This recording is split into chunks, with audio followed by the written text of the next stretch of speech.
Titanfall 2 is one of those games that people don't just like, they obsess over. Whether it's the movement, the mechs, or the multiplayer that never got the love it deserved, there's something about it that sticks with you. But I'm not here to reminisce about what could have been. I'm here to become a legend, or at least suffer for your enjoyment. Armed with nothing but a controller, a questionable level of skill, and a growing emotional attachment to a giant metal boyfriend, I set out to do the unthinkable. This is the Master Difficulty Titanfall 2 experience. Titanfall 2 kicks things off with a nice little simulation, shoot some targets, run some laps, pretend I'm listening to the tutorial guy, but then I reach the real test, the Gauntlet. I do one run, it's awful, it's embarrassing even. Holy Jesus. What is that? What the fuck is that? So obviously, my only option is to grind until I earn that becomes the Master Trophy. The one everyone swears is nearly impossible. 20 minutes later, I've got it. I am now legally allowed to call myself a gamer. Simulation ends, I finally get to pick my difficulty, and because I make poor life choices, I of course chose Master. I drop into the battlefield, ready to show that IMC what a real pilot can do. I immediately get lit up and die. Okay, so maybe Master Difficulty actually is hard. As I stumble forward through the chaos, I witness an absolutely badass Titan fight, and get saved by the coolest dude in the militia. Captain Lastimosa? Man, I really hope I'm saying that right. Lastimosa. Let's hope nothing happens to him. Oh. I wake up face to face with a big scaly lizard. He's kinda cute. I name him Bob. Bob then tries to eat me. I kill Bob. Rest in peace, King. In the arms of the angel. Lastimosa's dying words include handing over command of his Titan, BT-7274. I accept, obviously. The bigger lug's currently powered down, needs a battery. Just one, right? Wrong. BT's a thirsty little middle boy. One battery turns into two, so I parkour across the jungle. Grab the first battery, then the second. BT still isn't ready. Apparently he gets stage fright when enemies nearby. I take care of them, then finally plug the battery in, and there he is, my titanium soulmate. Let's call him Sir Thick Plate for now. BT boots up and immediately hits me with the 3 protocols. Protocol 1, link to the pilot. Protocol 2, uphold the mission. And Protocol 3, protect the pilot. Remember this one for later, it's gonna hurt. Now inside my new walking war machine, I stomp through enemies and take on my first Titan vs Titan fight. It ends the way you'd expect, with me victorious and BT smug as hell. Mission 3 begins with me and my sludge-crusted bestie, Mecha Muffin, slogging through what feels like the industrial equivalent of a septic tank. I hope Jack's tetanus shots are up to date. Eventually we split up. I go full parkour janitor, flipping switches, clearing paths, helping out some allies, and committing light war crimes along the way. After reuniting with Sir Gears-a-Lot, we push forward until I run into Kane, the first real boss of the game. He talks a big game, then dies even faster than Bob did. So naturally, I steal his radio off his corpse. Like, I just crouch down and take it, no hesitation. Didn't even check if he was still warm. It's kinda weird from Jack, but everyone's gotta have their hobbies. Anyway, now I can listen on the enemy comms like a nosy neighbour with a mech. On to Mission 4. Mission 4 drops me and Colonel Crunchwrap into what looks like a normal factory. Until it's not. Turns out this place builds entire fake towns for combat simulations. Yeah, they're literally assembling a neighbourhood like IKEA furniture, and I'm just casually parkouring through it. I accidentally press a button that yanks Mr. Mech Steal Your Girl away on a giant robotic claw, like it's a Titan version of a toy grabbing machine at the arcade. Oops. Now I'm chasing after him, running across half-finished buildings while they're still being put together. Then the whole thing tilts sideways, and suddenly I'm wall running through a sideways living room. It's absolutely insane, and it rules. Eventually I escape the world's deadliest Home Depot, and reunite with Daddy Deconstructor, just in time for boss fight number 2, Ash. She tries to be intimidating, she fails, I win, and we roll on to Mission 5. Mission 5 is where Titanfall 2 stops being a game and becomes a magic trick. Respawn somehow made 2 timelines run simultaneously in real time on consoles that still had loading screens in between menus.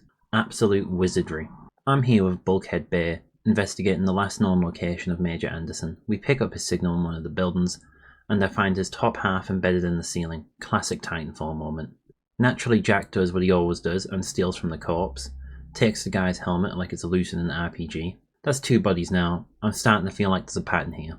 Objective updated. Find the rest of Anderson. So Captain Clankums sends me on a zipline to track down the lower half. Spoiler, I find him, and he's not exactly in what you'd call mint condition. And what do? I lose it again. That's 3 bodies now, with 2 of the robberies occurring in under 10 minutes. What is wrong with this man? Anyway, I get the time shift device and suddenly I can swap between past and present like I'm flicking channels. Jump between burning buildings and pristine labs, kill a guy, swap timelines, teabag a skeletal corpse, swap back. It's smooth, it's stylish, and it's honestly a little rude. Eventually, Sir Chrono Chonk and I fight our way deeper into the facility until everything freezes. Time just stops. Enemies are locked in midair, fire's frozen, mid-burst, and I'm the only thing moving. I parkour my way across frozen debris to scan the Ark, feeling like Quicksilver from the X-Men movies, and then boom, I'm kicked back into the present. Time device broken. It was fun while it lasted. But hey, with Tin Can Daddy back at my side, we're ready to keep pushing forward onto Mission 6. Mission 6 kicks off with a simple objective: re-establish contact with the militia. Easy, right? Just plug a thing into a thing and boom, teamwork. Except no, this is Titanfall 2 and nothing's ever that straightforward. First, I meet up with some surviving militia troops, actual humans, not just robots or corpses for once, and help them fight off some incoming murder bots. They tell me the station's down because the power's out, and to fix it, I'll need an arc tool. That's my cue to go spelunking through the underbelly of a deadly military facility alone. Meanwhile, voltage-craving Sugar Cube holds down the fort topside. So I parkour down into the danger zone, where everything is sparking, whirring, or spinning in a way that would absolutely violate OSHA standards. If I survive this mission, I'm submitting a very strongly worded complaint. Then I find him, a little worker bot diligently holding the arc tool I need. I do what any logical protagonist would do. I steal it. Immediately the poor guy slumps over like I just stole his soul. He doesn't short circuit, he doesn't resist, he just gives up. In the arms. I never felt so instantly and deeply like the villain. Rip Arcbot, you deserved better. Now burdened with my new depression laser, I return to the generator room and restore power to the station. But surprise, that's not enough. The satellite dish is broken, and the replacement part is, you guessed it, suspended over a bottomless ravine. So Yeetmeister Prime comes up with a plan: just throw me across, me, a regular-sized human being, airborne like a fastball, and somehow I agree to this. I soar through the air,